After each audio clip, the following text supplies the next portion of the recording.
আসসালামু আলাইকুম। আপনাদের সবাইকে স্বাগত জানাচ্ছি। আমি কৌশিক। নানা প্রয়োজনে মানুষকে প্রতিদিন লেনদেন করতে হয়। আর এখন নগদ টাকার পরিবর্তে মানুষ প্রযুক্তি নির্ভর লেনদেনে ঝুঁকছে। এতে ব্যাংকের লাইনে দাঁড়ানোর ঝামেলা বা সরাসরি ব্যাংকের শাখায় যাওয়ার প্রয়োজন হয় না। হাতে থাকা স্মার্টফোনের মাধ্যমে এ লেনদেন করা যায়।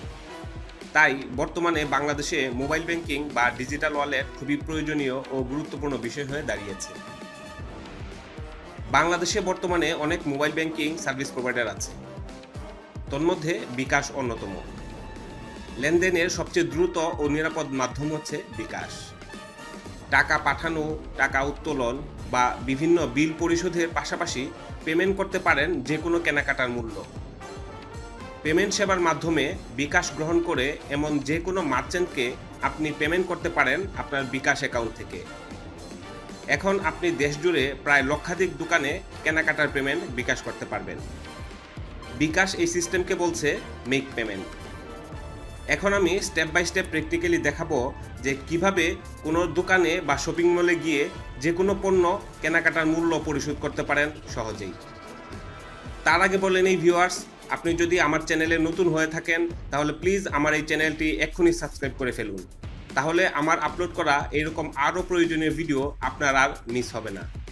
আর যদি ইতিমধ্যেই সাবস্ক্রাইব করে থাকেন তাহলে অসংখ্য ধন্যবাদ। তো চলুন শুরু করা যাক।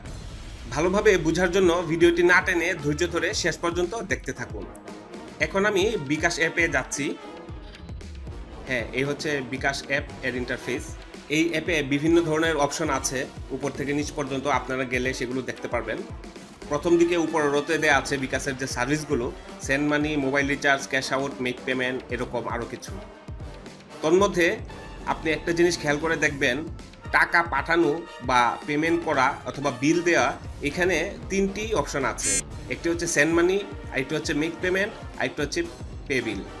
তো আপনাদের কনফিউশন দূর করার জন্য আমি এই জিনিসটি একটু ক্লিয়ার করতে চাই। সেন্ড মানি হচ্ছে আপনি একটি বিকাশ অ্যাকাউন্ট থেকে অন্য আরেকটি বিকাশ অ্যাকাউন্টে টাকা পাঠানোর সিস্টেমকে সেন্ড মানি বলা হয়। আর মেক পেমেন্ট হচ্ছে আপনি যে কোনো শপিং মলে বা দোকানে গিয়ে যে কোনো খুচরা অ্যামাউন্ট বা যে কোনো মার্চেন্ট অ্যাকাউন্টকে পেমেন্ট করতে পারেন। আর পে বিল হচ্ছে যে কোনো একটি নির্দিষ্ট অ্যামাউন্ট সেট করা, যেমন বিদ্যুৎ বিল বা ইউটিলিটি বিল, এটা হচ্ছে সেট করা মাসিক ভিত্তিতে যে গত মাসে আপনার এত বিল হয়েছে। আপনি এখানে অ্যামাউন্ট কম বেশি করতে পারবেন না, যে অ্যামাউন্টটাই আসবে সেই অ্যামাউন্টটাই আপনাকে পেমেন্ট করতে হবে। তো আমরা যেহেতু মেক পেমেন্ট করব, তাই এখন যে মেক পেমেন্ট যেটি লেখা আছে এটিতে ট্যাপ করব। এখানে মেক পেমেন্টের অপশান এসেছে। তন্মধ্যে সবার উপরে দেওয়া আছে এন্টার মার্চেন্ট নাম্বার ও নেম। আপনি যে নাম্বারে পেমেন্ট করতে চান সেই নাম্বারটি এখানে লিখতে পারেন, অথবা নাম লিখবেন মানে হচ্ছে সেই নামটি যদি আপনি কোনো মতে আগে থেকেই আপনার কন্ট্যাক্টে সেভ করা থাকে, সেই জন্য এখানে নাম লিখতে বলছে। সার্চ করলে তাহলে সেই নাম্বারটি চলে আসবে। তারপর নিচে দেওয়া আছে tap two scan QR code. মানে হচ্ছে যে কোনো শপিং মলে আপনারা কেনাকাটার মূল্য পরিশোধ করার সময় দেখবেন তাদের একটি কিউআর কোড দেওয়া থাকে। আপনি চাইলে ওখান থেকে কিউআর কোডটি স্ক্যান করে নিতে পারেন, এতে করে নাম্বার ভুল হওয়ার কোনো সম্ভাবনাই থাকে না।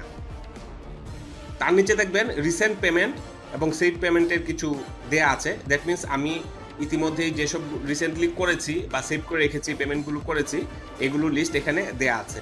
সেগুলো দেওয়ার কারণ হচ্ছে যে আমি যদি এগুলো নিয়মিত করে থাকি তাহলে এখান থেকে ইজিলি ট্যাপ করে আমি প্রসিড করতে পারি। এই জন্য সাজেশন আকারে আমার সামনেগুলো শো করছে। তো একটি নতুন নাম্বার কিভাবে এখান থেকে আপনি পেমেন্ট করতে পারেন সেটি এখন আমি দেখাবো। প্রথমেই আমি দেখাচ্ছি যে কিভাবে আপনি কিউআর কোড স্ক্যান করে পেমেন্ট করবেন।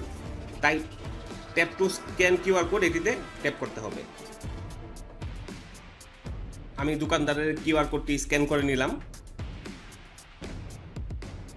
এই যে দেখুন, একটি নাম্বার সে অটোমেটিক্যালি নিয়ে নিয়েছে। এছাড়া আপনি এখানে নাম্বারটি লিখতে পারেন। তারপরে নেক্সট এরুতে ট্যাপ করতে হবে। কিউআর কোডটি স্ক্যান করার পরও এরকম অপশান এসেছিল। তারপরে এখন আপনি অ্যামাউন্ট বসাবেন যে কত টাকা পেমেন্ট করতে চাচ্ছেন। আমি আমার নির্দিষ্ট অ্যামাউন্টটি বসিয়ে দিয়েছি। এবার নেক্সট এরুতে ট্যাপ করতে হবে। এবার দেওয়া আছে দেখুন amount 1400, charge 0। That means make পেমেন্টে কোনো টাকা অতিরিক্ত দিতে হচ্ছে না এবং টোটাল টাকা তাই 1400। এবার দেখুন লেখা আছে রেফারেন্স নামে একটি অপশন আছে। আপনি চাইলে এখানে কোনো কিছু লিখলে লিখতে পারেন অথবা নাও লিখতে পারেন। আমি আমার প্রয়োজনীয় একটি রেফারেন্স কিছু লিখে দিলাম। আপনি চাইলে এখানে নাম বা অন্য কিছু লিখে দিতে পারেন। এবার আপনার 5 ডিজিটের পিনটি দিবেন, দেওয়ার পরে নেক্সটের উপরে ট্যাপ করতে হবে। হ্যাঁ, এবার নিচে চাপ দিয়ে ধরে রাখতে হবে পেমেন্টটি কনফার্ম করার জন্য। হ্যাঁ, পেমেন্টটি নিচ্ছে। Yes, your payment is successful. খুব সহজ। ঠিক এভাবেই আপনারা যে কোনো অ্যামাউন্টের মূল্য পরিশোধ করতে পারেন বিকাশের মাধ্যমে খুব সহজেই। তো ভিউয়ার্স, এই ছিল আজকের ভিডিওটি যদি আপনাদের ভালো লেগে থাকে তাহলে অবশ্যই একটা লাইক দিবেন এবং শেয়ার করে অন্যদেরকে দেখার সুযোগ করে দিবেন। আর যদি কোনো কিছু জানতে চান অথবা জানাতে চান তাহলে অবশ্যই কমেন্ট করে জানাবেন।